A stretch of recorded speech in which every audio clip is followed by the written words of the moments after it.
Hey folks, my name is Ed Travers. My pronouns are he, him, and his.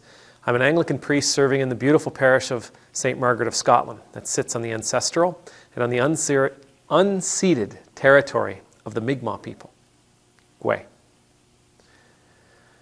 This is a little awkward.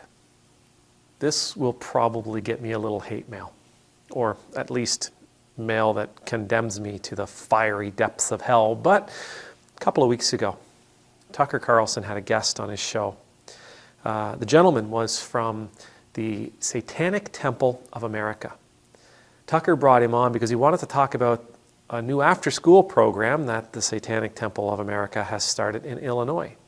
Now, for what it's worth, this isn't the first after-school program that the Satanic Temple has started. They've started many over the years, and this one just happened to be one that must have grabbed Tucker's attention. Anyway, Tucker, he was a little miffed. He was a little upset that the Satanic Temple was able to start an after-school program.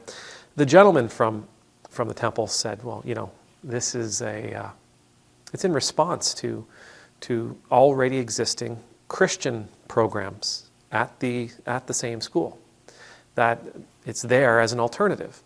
They're not going to worry about indoctrination. They're not going to worry about religious teaching. This is a place where they're going to focus on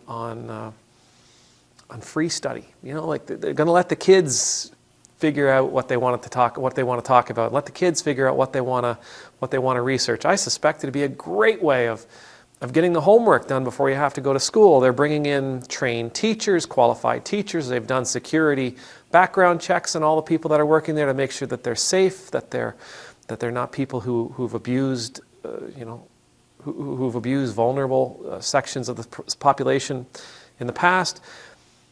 For Tucker, though, it came down to, this was another example of how the Christian church is being persecuted in America. Again, the Satanic Temple was only launching a program that Christian churches have already launched at the exact same school. There's already after-school programs there put in place by churches. They're just asking for the same opportunity afforded to those other churches. And according to the law, they have to be given that opportunity. Now, I'm not here to talk about the Satanic Temple of the United States, of America, sorry.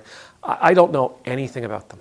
Honest to God, I don't know anything about them. This is the first time I think I even heard the entirety of their name before I was on this interview. But there's lots of churches out there. There are lots of religious organizations all across the United States, all across Canada. And every single one of those religious organizations is protected and bound by the exact same laws. The First Amendment in the United States, the Canadian Charter of Rights and Freedoms here in Canada. Everybody has the right to practice their religion. The only time we don't have a right to practice our religion is if, in the execution of that right, we infringe upon the rights of others. Every church in the United States, every church in Canada, has the exact same rights, the exact same freedoms, and the exact same obligations as every other church. We're allowed to do this, and we're allowed to do that. We're allowed to do that thing over there, and we're allowed to do this one right here. And we're also bound by those same laws, just like every other church. We don't get to choose who gets religious freedom. We don't get to choose who gets to exercise their faith. We don't get to choose who gets to practice their religion. That's a matter of law. And that law was enacted, and it is maintained by those we put in power. Here in Canada, by our Parliament. In the United States, by Congress and the Senate, and ultimately the President. We don't, as religious organizations, we don't get a say. Listen, if I got a say in this whole thing, everybody out there would be an Anglican. It's the greatest thing in the world. We should all be Anglican. As a matter of fact, there was a quote in a book that I read once that said, the great thing about being Anglican is soon everybody will. Or it didn't say soon, but I like adding the soon. The great thing about being Anglican is one day everybody will. I don't know how true that is. Now listen, we don't have to worry about what other denominations are doing. We don't have to worry about what other churches are doing. We don't have to worry about what other religions are doing. There are lots and lots and lots of different groups out there doing different things, who believe different things. We don't have to focus on them. We shouldn't focus on them. We should not waste our time focusing on what they're doing and what they're getting away with, and how it's wrong that they should be entitled to the same rights and freedoms that we are. And it's wrong that they this and that they... Comparison is only going to make our lives miserable. For those churches out there, for those Christians out there, don't worry about the others. Worry about you.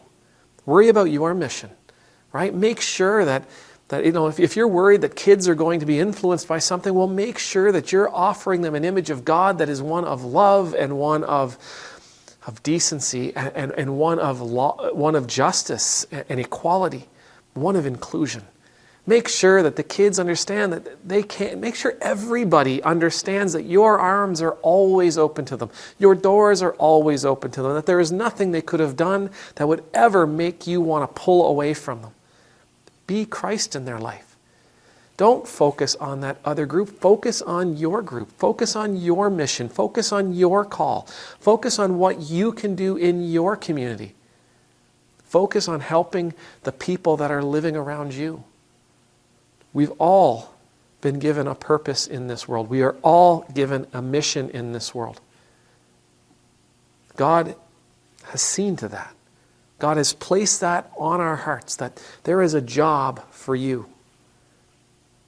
Personally, whether I agree with a religion or disagree with a religion, whether I know anything about it or not, all I care about is what we're up to.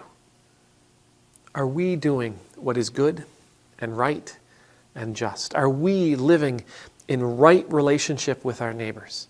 Are we there for the people that need us? Are we offering the gifts and the skills and the talents and the time and the treasure that we've gathered? Are we offering that to the people around us? Are we being the church that Jesus would ask us to be? This is what is essential. Asking ourselves, is this fair or is that fair? Asking ourselves why that group gets the same privileges that we do. It's a lesson for it's a recipe for disaster. It's a recipe for failure. It's a recipe for anger. It's a recipe for malice, and ultimately it's a recipe for sin. Let's avoid that. Let's be the people. Let's first and foremost and always be the people that Jesus challenges us to be. May the Lord bless you. May the Lord keep you. May the Lord's face be made to shine upon you and be gracious to you. May the Lord's countenance be lifted up to you. May you always know the peace of being in the Lord's presence. And I pray that you and I will keep our eyes fixed on what's in front of us. Do the work that we are being asked to do. Do the things that we have been gifted the ability to do. That we are using our talents, that we are using our blessings, that we are using our treasure for the benefit of those people around us. That in this way, we'll put the blinders on to what other groups are doing. We'll be the people Jesus has asked us to be. That will be our focus. Amen. Numultus.